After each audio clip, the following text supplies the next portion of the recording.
In today's video, we'll be exploring, examining, and testing the properties of rocks. We'll be looking at characteristics such as hardness, brightness, granular, holes, luster, reactivity, magnetism, and buoyancy. Firstly, we began by sanitizing, cleaning, and preparing the table area before proceeding with the experiment. It was important to not only sanitize the table, but also our hands and gloves. Next, we want to ensure that we cover the table to protect it and prevent any potential messes. After completing all the necessary preparations, we moved on to collecting the rocks and materials required for the experiment.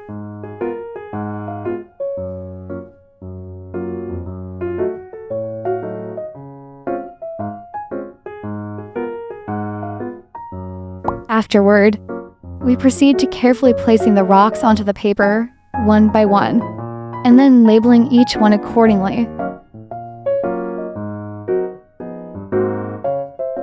Once we have finished all the required preparations, we proceed to the initial test, referred to as the Moss Hardness Scale.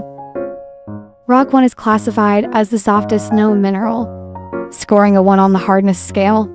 It exhibits a tendency to flake easily when scratched by a fingernail. Rock 2, on the other hand, has a hardness scale rating of 5, indicating that it can be scratched by a steel nail.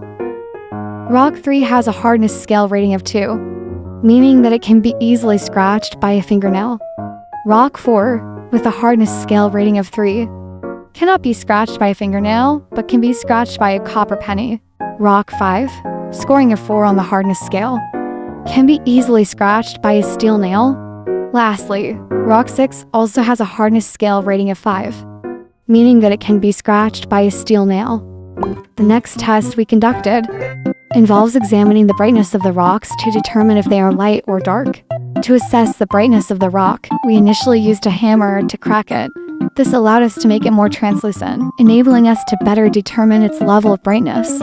Next, we proceed to assess the brightness of the rocks by utilizing the light emitted from our mobile devices. Here are the test results indicating the brightness of rocks, categorized as either light or dark.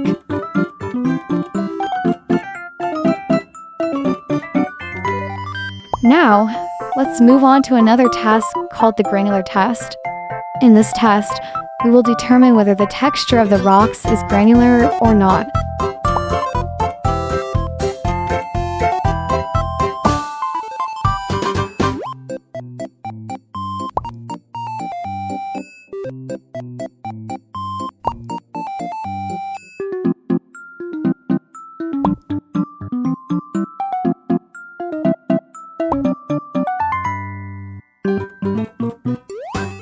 For the next test, we will be conducting the hole test.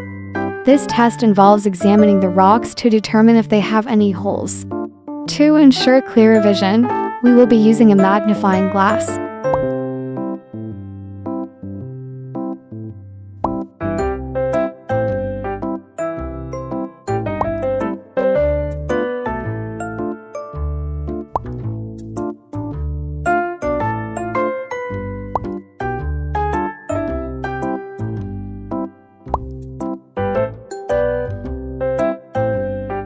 The following tests we conducted aim to determine the luster of the rocks, whether they appear dull or shiny.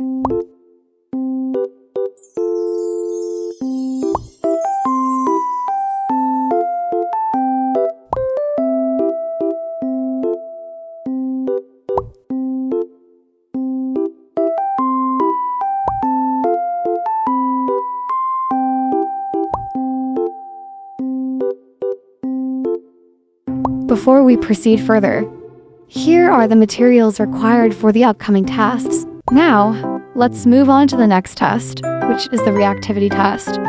In this test, we will determine whether the rocks will react when vinegar is applied. We will observe if there will be any fizzing or not.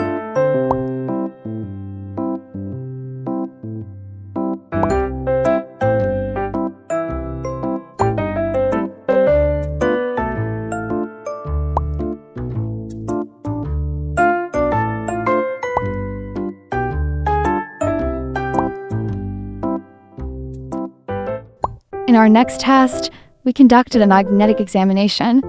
This test aimed to determine whether the rocks exhibited any attraction or attachment to the magnet.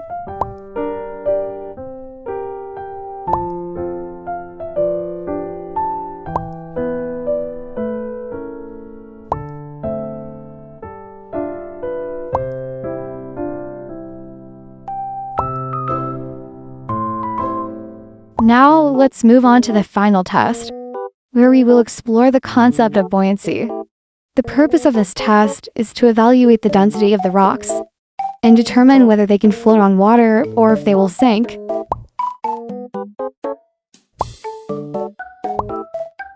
Regrettably, all of the rock ended up sinking in the water. Based on our thorough examination of the rocks, we have compiled a detailed list of findings. This includes the names of the rocks, their classification, and even microscope views for a closer look. Here are the comprehensive summary results of the various rocks that have been analyzed. These findings offer valuable insights into the characteristics and properties of each rock specimen.